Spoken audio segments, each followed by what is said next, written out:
La energía nuclear es simplemente el rompimiento de un núcleo pesado de uranio 235, se rompe cuando llega un neutrón y cuando se rompe sale calor y ese calor se transfiere hacia agua y esa agua va hacia una turbina, mueve la turbina y genera electricidad. Básicamente ese es el principio fundamental de la fisión nuclear, que es una tecnología que está desarrollada desde los años 40 y que últimamente está cogiendo auge y un renacimiento nuclear en todo el mundo.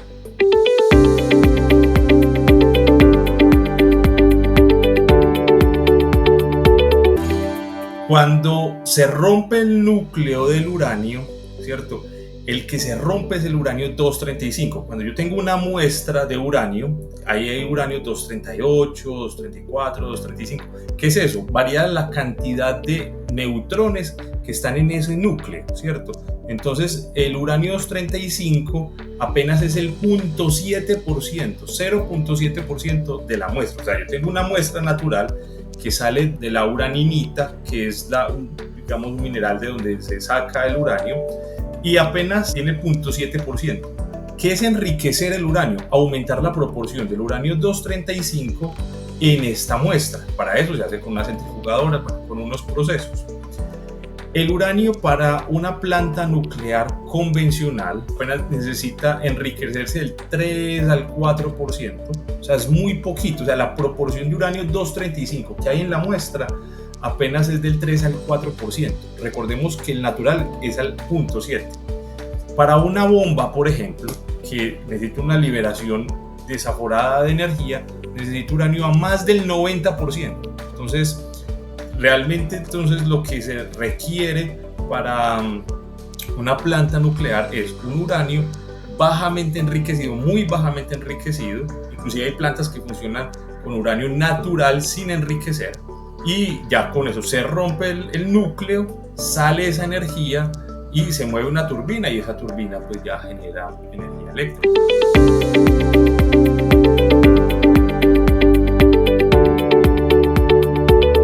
La energía nuclear tiene y va a tener unos usos muy importantes. Ahora inclusive se habla del hidrógeno rosa, que es producir hidrógeno, que está tan de moda, a partir de reactores nucleares. También, por ejemplo, para distritos térmicos ya se están implementando. ¿Qué es un distrito térmico? Hombre, yo no vendo la energía simplemente, sino que vendo el calor para procesos industriales. Vendo el calor que está dentro del reactor. Otro que se está imponiendo bastante en el mundo es la desalinización, o sea, coger agua de mar por procesos térmicos, desalinizarla pues para el consumo humano. Otra que está cogiendo mucho auge, y es que por el tema del calentamiento global hay una tendencia a salir del carbón, ¿cierto? El carbón, pues, ¿cierto?, con todas las emisiones que se tienen. Entonces, reemplazar el quemador de carbón, quitarlo y poner reactores nucleares. Eso es una tendencia que se llama coal to nuclear, ¿cierto? Del carbón a la nuclear. Y ya hay varios proyectos pues que van en camino de eso. Es decir, la ciencia y tecnología nuclear también sirve pues para procesos médicos, para geología, para temas de hidrología, geodatación, bueno, mil cosas. Y se ha dicho de paso, apenas el 40% de las plantas nucleares tienen toberas, ¿cierto? No todas las plantas nucleares tienen toberas, solamente el 40% más o menos. Pues lo que sale por ahí es agua, es vapor de agua no radiada, ¿cierto? La radiación siempre está contenida en el núcleo, ¿cierto? En el núcleo, y no sale de ahí, ¿cierto? O sea, alrededor de una central nuclear la radiación es la radiación natural, la radiación cósmica, pues la radiación que nos acompaña pues en el ambiente, pero la radiación del reactor siempre está encerrada. Lo que sale de ahí es agua, no emite gases de efecto invernadero. Entonces, adicionalmente, es limpia por el tema de los residuos. Los residuos nucleares, contrario a lo que la gente piensa, no es un problema volumétrico. Voy a dar un dato. Todos los residuos nucleares de Estados Unidos, todos los residuos desde los años 40 que se instaló la primera planta nuclear en Estados Unidos, todos de toda la historia, cabrían en una cancha de fútbol americano. O sea, no es un problema volumétrico, ni tampoco es un problema que vayan a explotar. Los residuos nucleares no explotan. No ha habido ni habrá algún problema de explosión con residuos nucleares. Físicamente no se puede. Y solamente como un dato que creo que es muy importante que lo tengamos, y es que, contrario también a lo que se piensa, no es barra quemada en el reactor, barra enterrada, no. Hay un reciclaje de los combustibles nucleares, y es una industria inclusive que detiene del reciclaje de los combustibles nucleares. Apenas se deposita en repositorios geológicos cerca de apenas del 4%. El 96%, 95% se recicla para otros procesos, para otros tipos de reactores, para ser utilizado en otras aplicaciones. Entonces, por eso es una tecnología limpia. No emite gases de efecto invernadero, es energía de base, una energía fuerte de base, no ocupa mucho espacio para generar, y hay un reciclaje, altísimo reciclaje de combustible.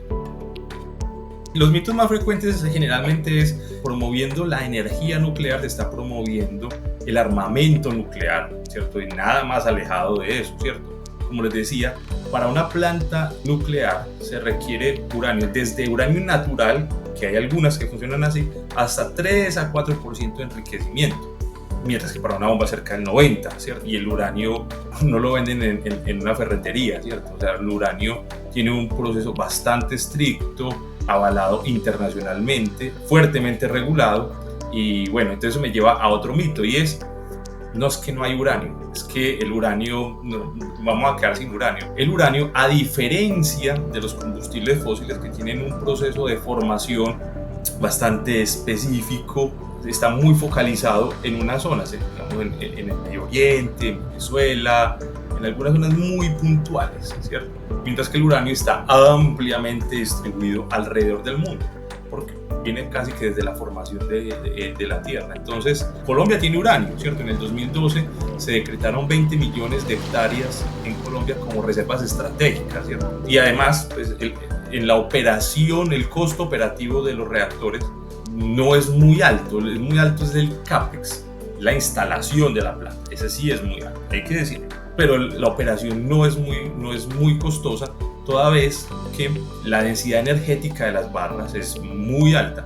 Un dato: un pellet es lo que se mete entre las barras del reactor, más o menos del tamaño de una falange, más o menos. Y eso una barra puede tener 50, 60, 70 o 100 inclusive pellets de eso. Un solo pellet, una cosita así, tiene tanta energía como una tonelada de carbón, ¿cierto? Entonces, una tonelada de carbón es llenar una habitación entera de carbón, mientras que un pellet es una cantidad de energía muy concentrada. Y el último mito, hay muchos, de hecho hay demasiados mitos, que no, es una tecnología extremadamente costosa, eso es para países ricos, eso para Colombia, no, eso nada más alejado.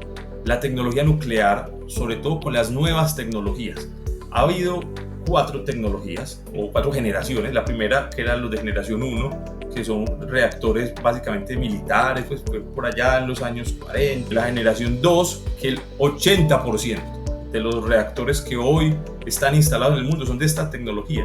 Son reactores de los años 60, 70, 80, y sí eran muy costosos, sí, muy costosos.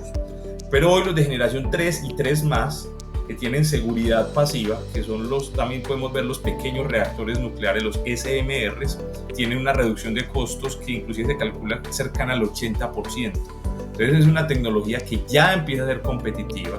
No por nada los países se están metiendo en ella. En Latinoamérica, Argentina, Brasil, México ya tienen plantas operando, y países como Perú, Bolivia tienen reactores de investigación, que son reactores para la fabricación de radiofármacos, por ejemplo. Y es que es una tecnología que de los próximos años vamos a escuchar mucho hablar de ella, y que como Colombia no nos podemos quedar atrás en este conocimiento. Un dato: el único accidente que ha producido muertos por radiación ha sido Chernobyl, ¿cierto? Chernobyl es una planta de los años 60, ¿cierto? Y entonces creo que aquí a nadie le cabe duda del avance tecnológico de los años 60 al 2024, ¿cierto? ¿cierto? O sea, es una cosa totalmente distinta en seguridad. Chernobyl es una planta que tenía problemas de diseños, problemas operativos, problemas de capacitación del personal, etc. Y un pésimo manejo del accidente. Fukushima tuvo muertos por el tsunami, pero muertos por radiación no hubo. Nunca hubo una explosión nuclear, hubo una explosión de hidrógeno y digamos pues que hubo una muy buena respuesta. Hoy el mundo está preparado. Hoy hay cerca de 400, casi 440 reactores operando en el mundo sin accidentes, no pasa nada, ¿cierto? Hoy las medidas de seguridad son extremas y las fugas de radiación, como decía al principio, alrededor de una planta nuclear no hay fugas de radiación. Allá hay gente que trabaja, hay operarios, hay técnicos de mantenimiento, etcétera, que están a los alrededores y no pasa nada, ¿cierto? Hoy la tecnología nuclear es extremadamente segura y creo pues que la historia demuestra eso. A mí no me cabe duda que Colombia va a tener un reactor nuclear. No me cabe duda. ¿Por qué? Porque nosotros necesitamos seguridad energética y esa seguridad energética se basa en lo siguiente. Hoy acabamos de tener una subasta hace poco más de una semana quizás, donde va a haber una amplia expansión de energía solar. Buenísima, buenísima, necesitamos energía renovable, necesitamos solar, necesitamos eólica, pero la solar solamente opera en el día, ¿cierto? En la noche no opera. Grandes hidroeléctricas en Colombia es complejo el tema medioambiental, el tema social para grandes hidroeléctricas, nuevas pues para la expansión del sistema. Entonces, ¿cierto? No veo ahí esa energía firme por lo pronto. Ojalá que sí, ojalá, porque es una energía también bastante buena, la energía hidroeléctrica. Carbón, sí, el carbón va de salida, no solo en el mundo, sino en Colombia también. Colombia tiene problemas de gas, entonces necesitamos una fuente que nos dé firmeza energética. ¿Qué nos da esa firmeza energética? La energía nuclear es limpia, es firme, no dependo de factores medioambientales. Por ejemplo, ahorita con el fenómeno del Niño, yo creo que es evidente que necesitamos dejar tanta dependencia de la hidrología, sí depender, pero no tanta. Y yo creo que entre más cantidad de energéticos tenga un país, más rica y más segura es su canasta energética. Se viene para este año, se va a presentar al Congreso de la República lo que se conoce como la Ley Nuclear y de Seguridad Radiológica para organizar la casa.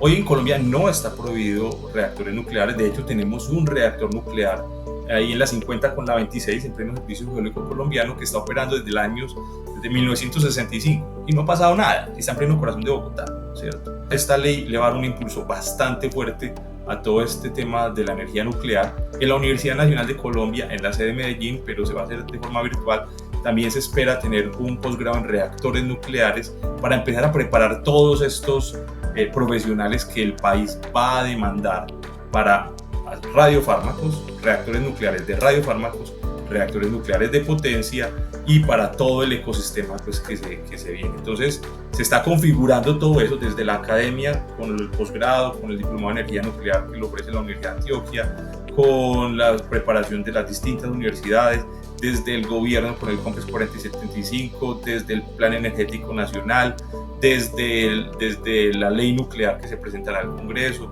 Entonces todo se está configurando y es el momento de como país empezar a dar esos pasos y a formar la gente que para esa tecnología que va a llegar al país.